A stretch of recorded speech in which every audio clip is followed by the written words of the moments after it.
kamu John yang masuk. Johnny sama Jerry belum datang. Johnny sama Jerry belum datang Pak. Terlambat kayaknya nanti. Ya udah, langsung kita mulai aja. Ya.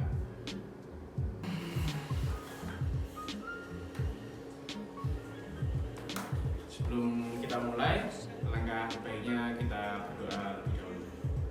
Berdoa mulai.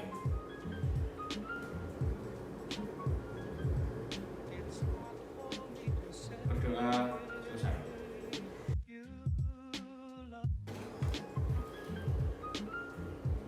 Loh, Johnny masuk John.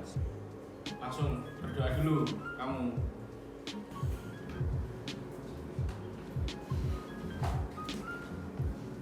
Ya.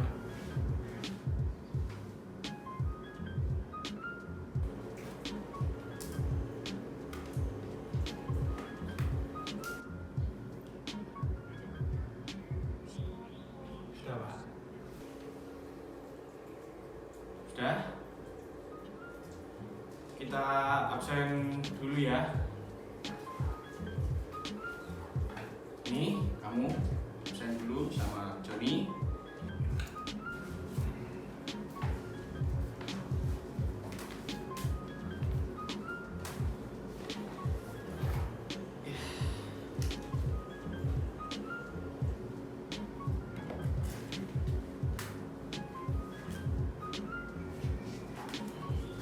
Sudah. Sebelumnya Johnny sama Jono sudah pernah memperbaiki perangkat keras atau memperbaiki komputer yang rusak atau mengalami permasalahan-permasalahan pada komputer. Sudah Pak, sudah pernah sekali memperbaiki komputernya Bapak semua. Tapi ya cuman lihat tutorial di YouTube. Soalnya kali ini materinya permasalahan pada perangkat keras pada bab kali ini. Ya, permasalahan pada perangkat keras. Permasalahan yang pertama yaitu terjadi pada motherboard. Gejalanya meliputi yaitu setelah dihidupkan komputer tidak ada tampilan di monitor. Lampu indikator atau LED di panel depan menyala. Lampu LED monitor berkedip-kedip. Kipas power supply dan kipas prosesor berputar. Tetapi tidak ada suara beep di speaker. Solusinya, langkah pertama, lepas semua kabel power yang terhubung ke listrik. Kabel data ke monitor, kabel keyboard atau mouse, dan semua kabel yang terhubung ke CPU. Kemudian, lepas semua skrup penutup casing dalam keadaan casing terbuka. Silahkan kalian melepaskan juga komponen-komponen lainnya, yaitu kabel tegangan dari power supply yang terhubung ke motherboard, hard disk, floppy disk, dan hati-hati dalam pengerjaannya, jangan terburu-buru. Begitu juga dengan card yang menempel pada motherboard, yaitu meliputi VGA, sound, atau card lainnya. Sebenarnya sih kita praktikum hari ini di lab, akan tetapi labnya masih digunakan, jadi kita lewat materi saja. Nanti saya kasih file materinya di WA group. Selanjutnya masalah pada hard disk. Sering ini masalah pada hard disk. Gejalanya yaitu pada saat CPU dinyalakan, kemudian melakukan proses pause. Setelah itu proses tidak berlanjut dan diam beberapa saat, tidak langsung masuk ke operating system. Dan kemudian di layar monitor ada pesan hard disk error atau hard disk failure. Setelah itu muncul pesan press F to continue. Setelah menekan F1, tidak masuk operating system dan muncul pesan operating system not found. Sering terjadi ini pada komputer. Mungkin permasalahannya ya biasanya pada kabel tegangan. Diperiksa kabel tegangannya, mungkin ada yang error pada kabel tegangan. Selanjutnya mengatasi masalah pada CD atau DVD room. Gejalanya biasanya bermacam-macam, yaitu tidak terdeteksi di Windows atau CD tidak bisa berputar, bahkan CD tidak bisa membaca, CD-ROM tidak bisa membaca, ya, dan tidak bisa menulis atau write protect di floppy disk. Solusinya, periksa kabel data dan kabel tegangan yang masuk ke CD floppy. Periksa di setup BIOS apakah sudah terdeteksi. Sebaiknya di set auto. Periksa apakah LED menyala. Jika tidak ada kerusakan di controllernya. Selanjutnya, kerusakan ada pada mekanik motor atau karet motor, bukan karet motor, tapi karet motor pada CPU. Selanjutnya, kerusakan biasanya pada optik. Optik itu untuk membaca CD-nya. Tetapi ada kemungkinan masih bisa diperbaiki dengan cara men-set ulang optik tersebut. Jadi tidak perlu buru-buru diganti optiknya. Selanjutnya yaitu pada head motor. Bisa dibersihkan menggunakan cotton bud, tidak perlu diganti juga. Selanjutnya masalah pada BIOS. Sering juga ini terjadi masalah BIOS.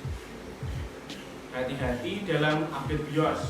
Ketika mengupdate ada keliru memilih versi BIOS, PC kalian atau laptop kalian tidak jalan, bahkan tidak dapat masuk ke BIOS. Error. Solusinya, biasanya update tidak dapat dibatalkan. Hanya jenis motherboard tertentu yang memiliki backup BIOS pada chipnya. Di situ tersimpan jenis asli BIOS yang tidak dapat dihapus. Untuk dapat merestorenya, kalian tinggal memindahkan posisi jumper, kemudian hidupkan PC dan tunggu 10 detik. Cukup 10 detik. BIOS yang asli telah direstore, kemudian posisi jumper pada posisi mula, dan PC siap dijalankan kembali. Jika motherboard tidak memiliki fasilitas tersebut, chip BIOS harus dikirim ke produsen. Jenis BIOS dapat kalian lihat di buku manualnya. Berhati-hati dalam pemasangannya, jangan sampai kaki IC BIOS patah atau terbalik posisinya. Ya, cukup rumit kalau pada BIOS ini. Selanjutnya masalah pada AMI BIOS. Gejalanya biasanya muncul suara bip 1 kali. Biasanya RAM atau memori tidak terpasang dengan baik atau rusak, maka akan muncul bip 6 kali kalau memori atau RAM-nya rusak. Kesalahan gate A20 menunjukkan keyboard yang rusak atau IC gate A20-nya sendiri, bip 8 kali. Graphic card atau VGA card tidak terpasang dengan baik, rusak, bip 11 kali. Checksum error, periksa baterai BIOS dan ganti yang baru. Ini terjadi pada AMI BIOS. Dengar suara bip-bip langsung lihat apakah ada kerusakan. Selanjutnya yaitu baterai CMOS rusak atau lemah. Muncul pesan checksum failure atau baterai low diakibatkan tegangan yang mensuplai IC BIOS tidak normal dikarenakan baterai lemah, sehingga settingan BIOS kembali ke defaultnya. atau settingan standar pabrik, dan konfigurasi hardware harus di-set ulang. CPU yang sering hang, komputer sering tampil blue screen, komputer jadi lambat dari sebelumnya, padahal awalnya tidak begitu lambat. Jadi laptop atau komputer lemot, penyebabnya yaitu baterai CMOS rusak. Solusinya segera ganti baterai CMOS tersebut. Ada beberapa faktor, di antaranya ada bad sector di hard disk, ada virus, ada masalah di hardware seperti memori kotor atau rusak, motherboard kotor atau rusak, cooling fan berputarnya lemah. Biasanya dibersihkan terlebih dahulu cooling fan-nya ini atau diganti sekalian. Power supply tidak stabil, itu juga penyebab power supply. Pesan blue screen tidak bisa disebabkan sistem Windows ada yang rusak. Kerusakan bisa dari memori hard disk, komponen lainnya, tergantung pada pesan blue screen yang disampaikan atau ditampilkan. Penyebab komputer prosesnya lambat ada beberapa faktor, yaitu space hard disk terlalu penuh, terlalu banyak program atau software yang memakan space hard disk dan memori, ada virus atau hard disk bad sector. Ya, ini ada sedikit tambahan materi untuk menganalisis permasalahan pada perangkat keras.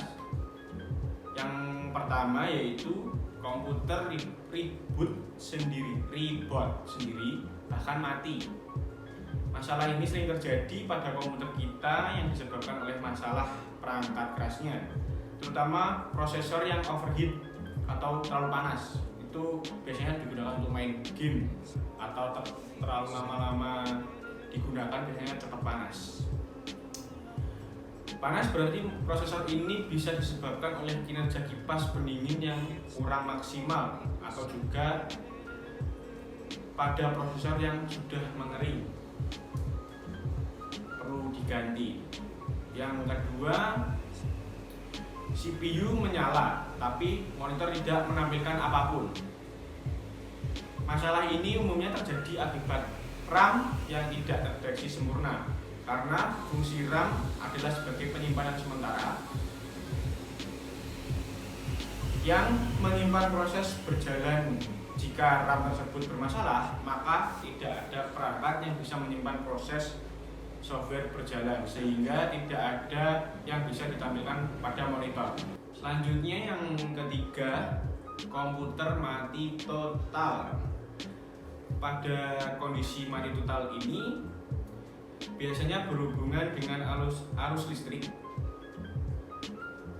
yaitu yang terdapat pada komponen supply listrik, sehingga apabila komputer tidak mendapat supply listrik, maka bisa dipastikan komputer tidak akan pernah menyala.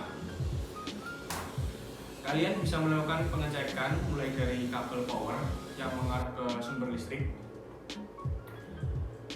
power supply, atau bahkan kabel-kabel panelnya. Apabila tidak ada masalah pada power supply, bisa dipastikan motherboard yang bermasalah. Selanjutnya, komputer sering hang atau macet atau stuck. Biasanya kondisi komputer yang hang ini disebabkan oleh tingginya data yang diproses tanpa mengimbangi kemampuan prosesor dan memori RAM dalam membuffer atau menampung sementara data yang diproses. Jadi RAM atau ROM itu dapat diibaratkan sebuah dapur. Jadi RAM itu sebagai dapurnya dan SSD itu yang masak. Jadi kalau dapurnya sempit, akan tetapi SSD atau pemasaknya banyak, jadi juga lemot pemasakannya. Jadi harus seimbang. Dapur dengan pemasak yang masak itu harus seimbang. Jadi RAM sama SSD itu harus seimbang agar prosesnya dapat berjalan dengan lancar. Selanjutnya blue screen tadi sudah dibahas. Biasanya komputer yang mengalami blue screen ini akan disusul restart dengan sendirinya. Biasanya keadaan ini disebabkan kesalahan pada perangkat kerasnya, software driver yang terinstall, bahkan bisa disebabkan oleh virus. Selanjutnya, tidak dapat terhubung dengan jaringan. Pada kondisi ini, komputer kita sama sekali tidak bisa terhubung dengan komputer lain pada sebuah jaringan. Komputer yang tidak bisa connect ke jaringan biasanya disebabkan oleh tidak ada jaringan atau NIC pada komputer tersebut. Konfigurasi settingan IP address-nya yang salah atau tidak sesuai, adanya kerusakan pada NIC atau media penghubung seperti kabel atau wireless. Yang terakhir, komputer bisa menyala tapi tidak bisa masuk ke sistem operasi. Biasanya ini BIOS ini. Masalah ini disebabkan oleh dua hal, yaitu software dan hardware-nya. Karena ini berhubungan dengan sistem operasi. Hardware yang sangat riskan untuk masalah ini adalah hard disk. Karena di hard disk inilah sistem operasi tersebut tersimpan. Jadi apabila hard disk tidak terpasang dengan baik, kita tidak akan pernah menggunakan sistem operasi yang ada. Sebelumnya ada yang mau ditanyakan terkait materinya?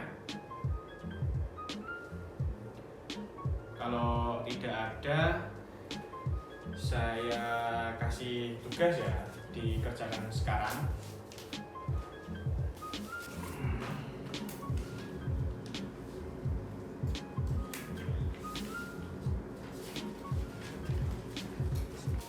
Saya kasih waktu 10 menit.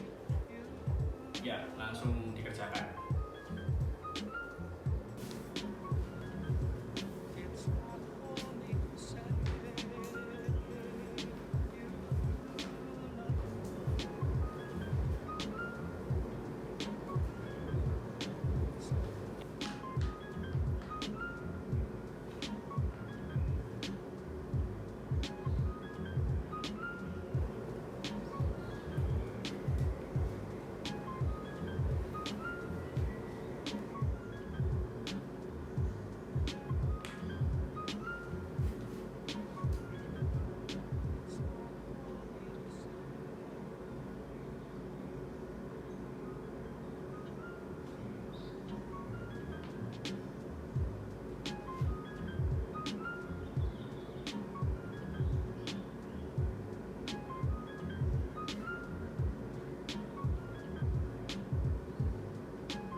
Sudah.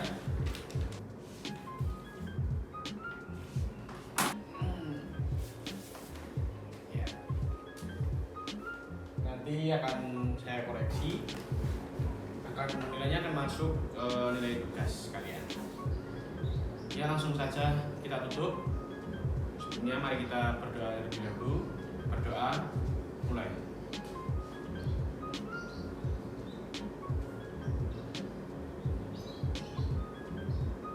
Berdoa, selesai. Cukup sekian pembelajaran pada hari ini. Kurang lebihnya mohon maaf. Assalamualaikum warahmatullahi wabarakatuh. Waalaikumsalam.